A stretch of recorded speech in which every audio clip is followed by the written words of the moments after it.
wabarakatuh. Perkenalkan, nama saya Desi Rusmiati. Saat ini saya mengajar di SMA Negeri 8 Bandung dan sekaligus saya adalah mahasiswa PPG dalam jabatan di Universitas Siliwangi. Pada hari ini, tanggal 13 Desember 2022, saya akan melaksanakan uji kinerja praktik pembelajaran pada mata pelajaran Sejarah Indonesia dengan materi Kehidupan Politik dan Ekonomi pada masa Orde Baru semester 1 tahun pelajaran 2022-2023. Ini adalah formulir pendaftaran uji kompetensi. Saran dan kritik dalam proses pembelajaran ini sangat saya nantikan dari Ibu Bapak. Baiklah, sekarang selamat menyaksikan praktik pembelajaran. Terima kasih. Assalamualaikum warahmatullahi wabarakatuh.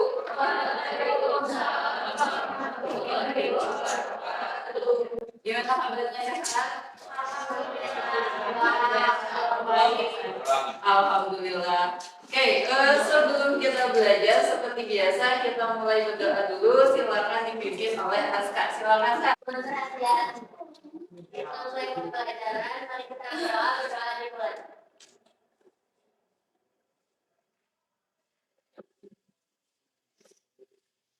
Selesai.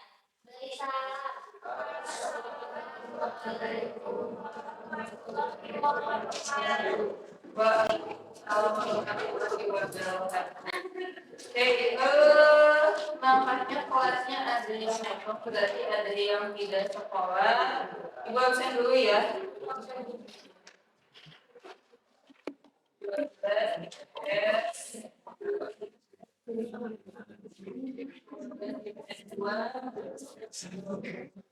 Anissa,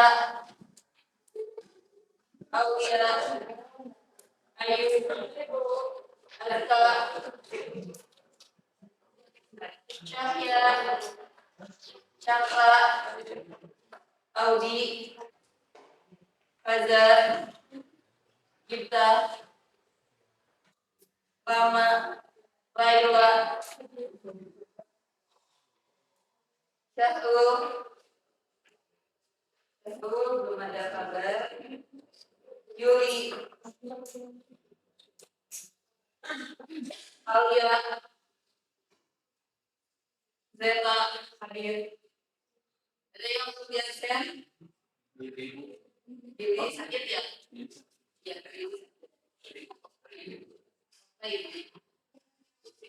Jadi ada beberapa yang tidak masuk karena sakit. Mudah-mudahan yang sakit segera disembuhkan. Oke, hari ini kita belajar sejarah. Ibu kita tolong siapkan perlengkapannya, siapkan buku tulisnya, siapkan buku catatannya, siapkan modulnya. Sudah?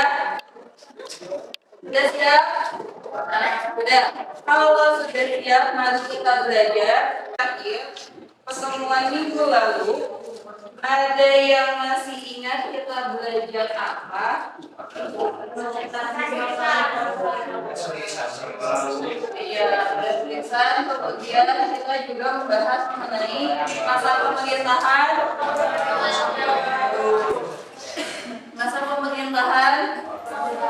Iya, masa pemerintahan Orde Baru. Kita sudah belajar bagaimana proses awal dimulainya Orde Baru. Nah, hari ini kita akan belajar kebijakannya. Kalau misalkan minggu kemarin kita belajar bagaimana transisi dari Orde Lama ke Orde Baru, maka minggu ini kita akan belajar bagaimana kebijakannya apa saja.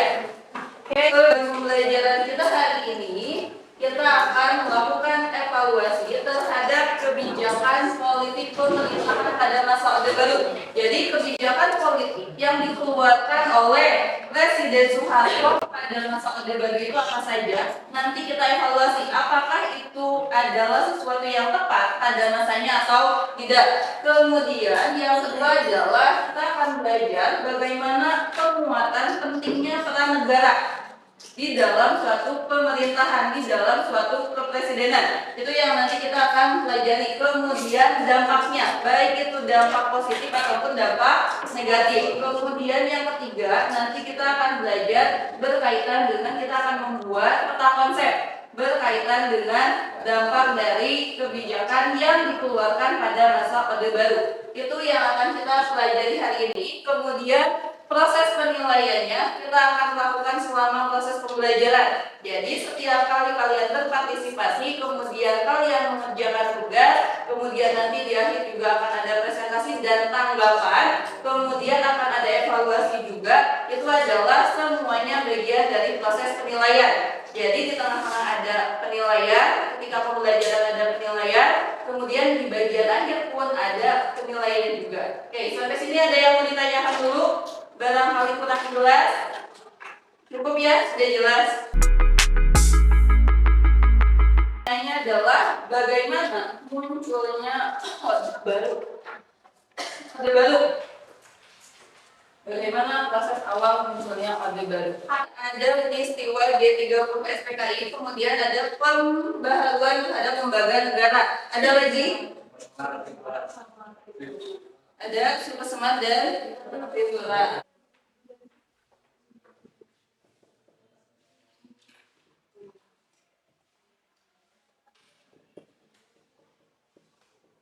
Lama.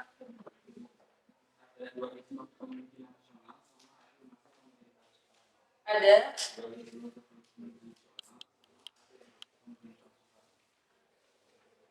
Oke, dari teman-teman kita mendapatkan beberapa kata kunci berkaitan dengan pertanyaan yang ada di depan.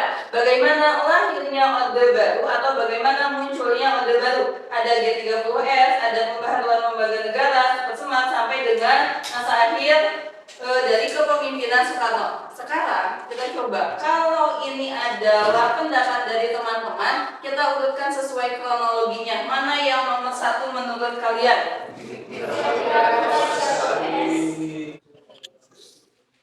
Ada yang bisa menjelaskan kenapa susunannya harus seperti ini? Kenapa urutannya harus seperti ini? Oke, Azza, yuk bagaimana Azza? Sama-sama dari unsurnya dari 22 SPK itu rangkaian orang-orang yang itu sudah jadi fitura yang si masyarakat untuk ayah demo itu untuk menghukum para oposisi terkait sehari-hari. Oke, terima kasih Azza, jawabannya bagus. Ada lagi yang mau menambahkan jawaban Azza? Iya. Terus pembersihan untuk kabinet dari G30S itu bapak ada persoalan karena si Soekarno itu nggak bisa mendebatkan PKI kan, makanya itu tuh sekarang dari Soekarno ini ada kepentingan semua juga. Nah itu jadi soal pemilihan saya bisa mengeluarkan PKI kalau diberikan kekuasaan gitu.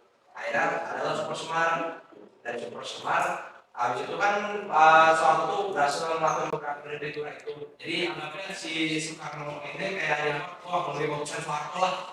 Karena kan masih saat itu masih Soekarno pemimpinnya. Nah itu kan membuat dualisme kepemimpinan gitu. Jadi ya ada yang kubu Soeharto sama Soekarno kayak gitu. Sebagainya mungkin kurang tahu dari yang membahas sampai saya. Terima kasih Syahla. Berarti di sini ada tuntutan setelah peristiwa G30 SPK itu untuk mundur kepada Soekarno. Tapi tadi kata Capa sebutkan karena ada doktrin Sakom seolah-olah susah untuk melepaskan atau untuk menghilangkan pengaruh dari komunis itu sendiri. Oke, baik, perhatikan ke depan. Kita selanjutnya akan belajar secara berkelompok. Di depan ini ada KPD yang sudah Ibu siapkan. Nanti kita akan kerjakan sama-sama. Nanti Ibu akan bagikan. Jadi itu yang akan kita laksanakan sekarang. Kita akan belajar secara berkelompok. Dan duduk sesuai dengan kelompoknya masing-masing. Kita akan membagikan KPD. Isinya adalah yang pertama silakan kalian tulis nama anggota kelompoknya siapa saja. Kemudian yang kedua itu ada pertanyaan. Ada 3 pertanyaan yang sama. Kemudian yang keempat itu adalah ada tugas yang masing-masing dari kelompok kalian pikirkan dari apa yang sudah Ibu jelaskan, kira-kira ada penyimpangan tidak di masa Orde Baru. Kalau misalkan ada, pilih salah satu. Bentuk penyimpangannya apa? Kalau sudah ditentukan penyimpangannya apa, kemudian yang berikutnya adalah Ibu minta tolong dibuatkan tentang konsep dari penyimpangan tersebut. Misalkan latar belakangnya apa, penyimpangannya seperti apa, dampaknya apa. Bisa dipahami ya? Nah, jadi dibagi-bagi tugas. Dikerjakan selama 20 sampai 30 menit.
Harus kebijakan.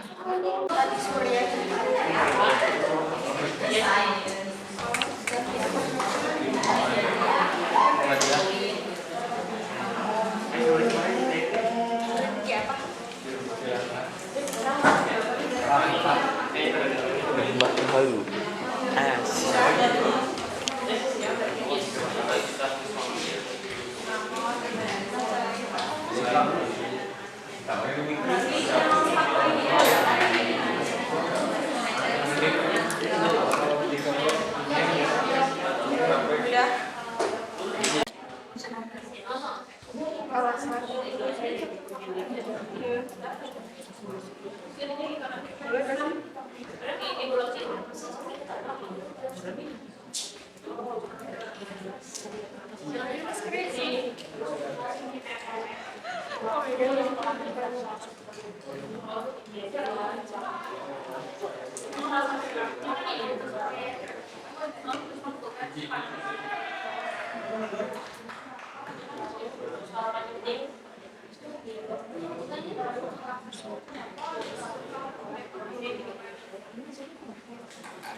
Cari tim sendiri. Sampai mana tadi? Bilang orang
supaya presiden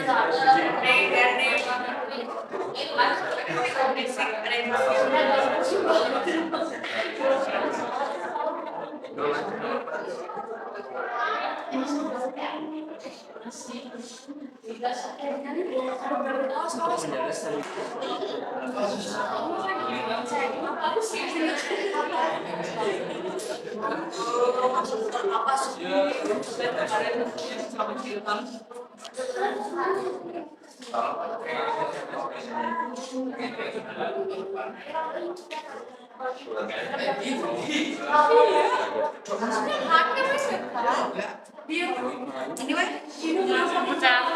Sangat berapa?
Setelah tadi kita melakukan diskusi berkaitan dengan persoalan yang terjadi pada masa Orde Baru, berikutnya kita akan melakukan presentasi pemaparan apa yang sudah kalian kerjakan selama mengisi LKPD supaya teman-teman yang lainnya bisa mengetahui permasalahan apa yang diangkat oleh masing-masing. Jadi itu kebijakan Soeharto pada masa Orde Baru untuk menekan angka kriminalitas.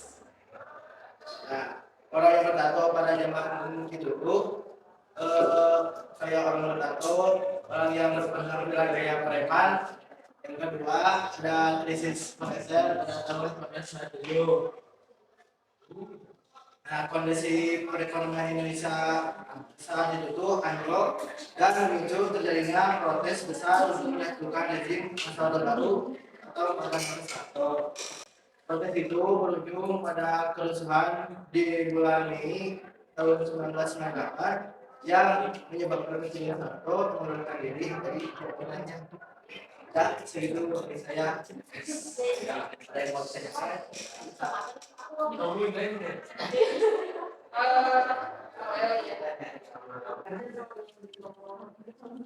itu kenapa bisa terjadi krisis moneter di tahun ini? Kenapa bisa terjadi?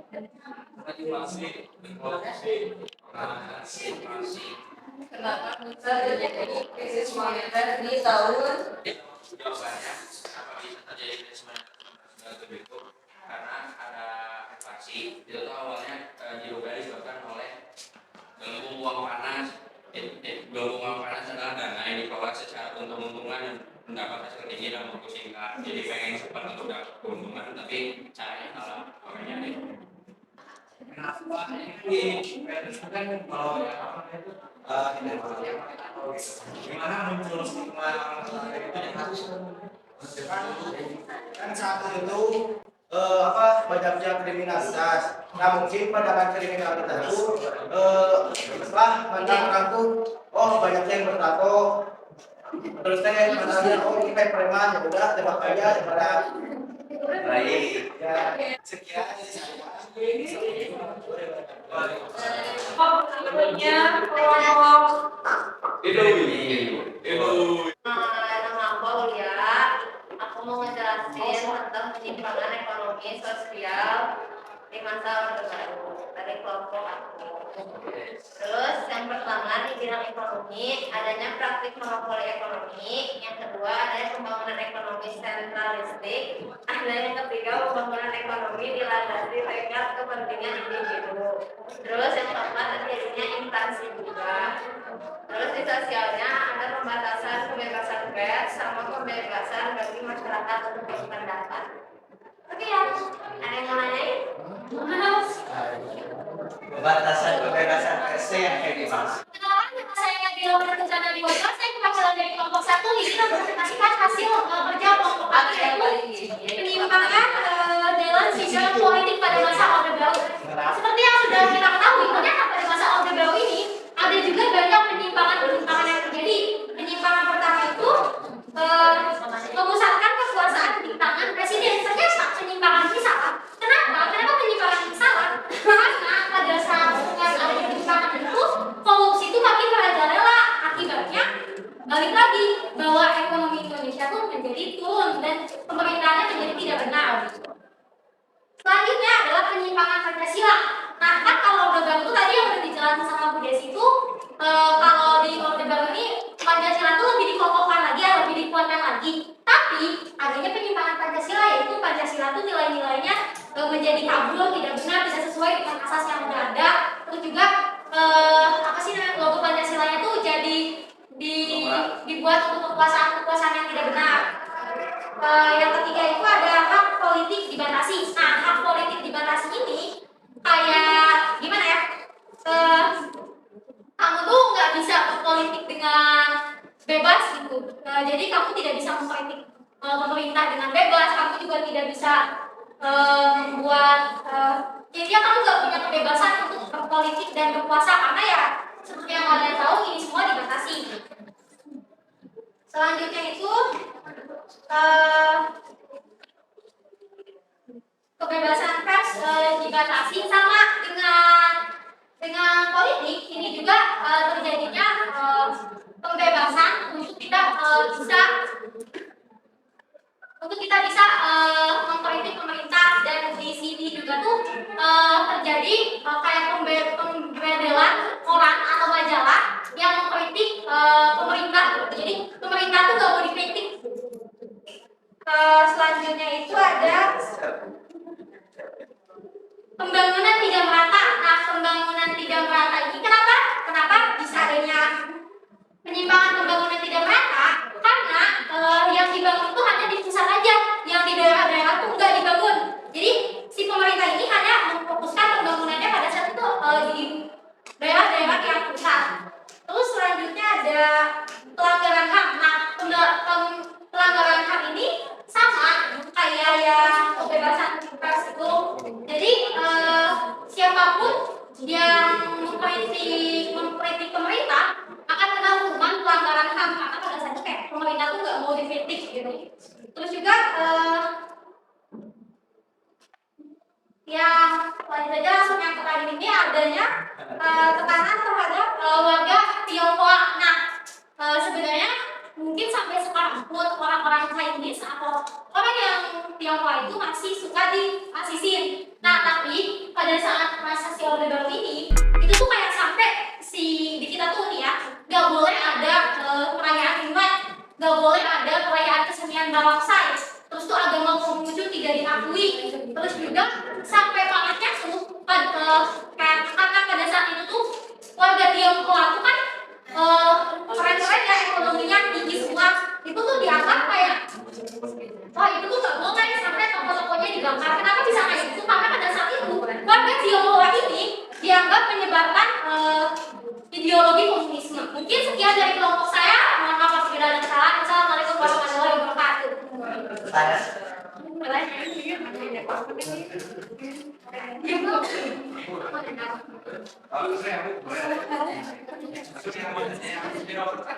Dan itu kan kamu menyebarkan sebenarnya ada asasnya gitu, apa yang menjadi asasnya itu. Terus yang kedua dari pelanggaran HAM itu tadi itu kan gara-gara kita itu kenapa kita yang seharusnya Indonesia adalah demokrasi, tapi pemerintah lebih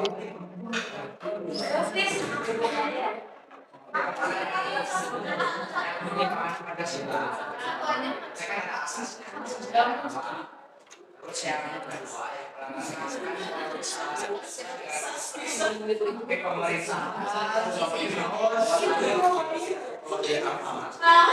Yang pertama yang inti. Pancasila asas-asasnya apa? Koperasi. Jadi udah tadi aku jelasin, kalau misalnya di Orde Baru kita tuh lebih menegaskan kepada Pancasila. Dan juga kenapa asas-asasnya bisa tidak terjadi?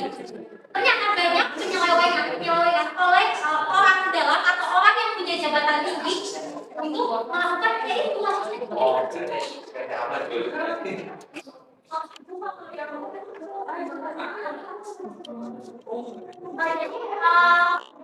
gimana caranya pemerintah ini mengadakan itu kebijakan ekonominya Soeharto ya, kalau saya telah arahnya untuk belajar lagi adanya repolita.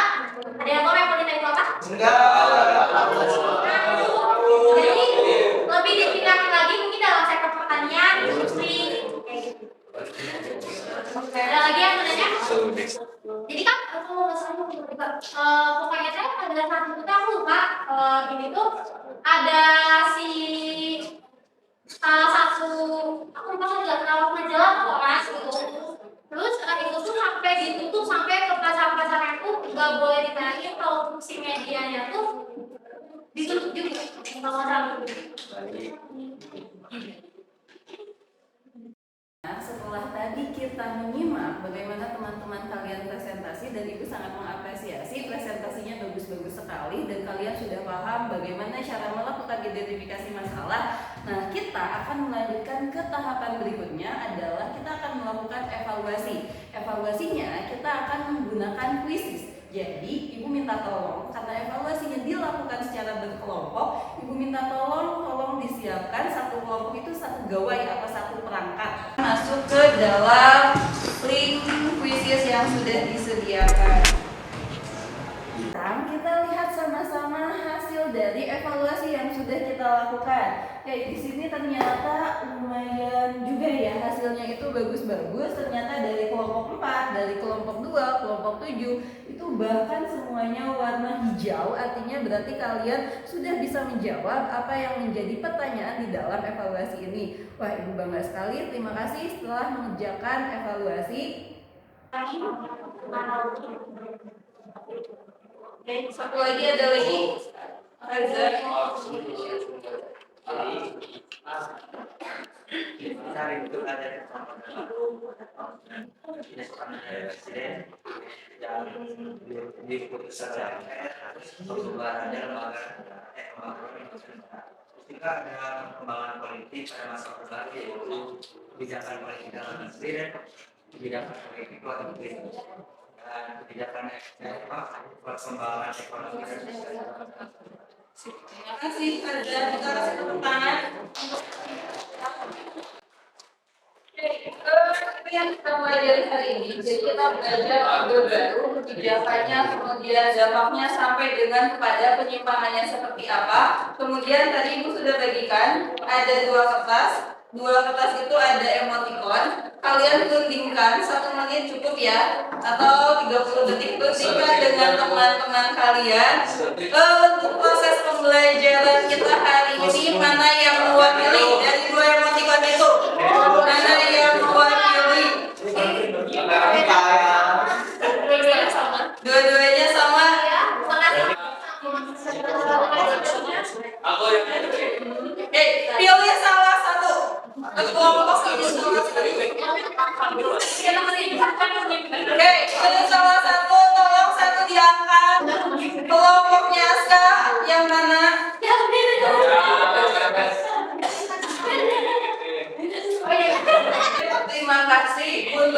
ini.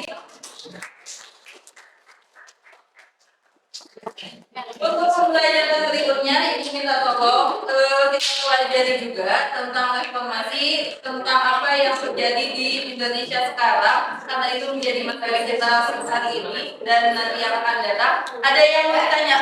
Ada yang mau ada lagi? Setelah tadi kita melakukan kegiatan pembelajaran, semuanya sudah kita laksanakan.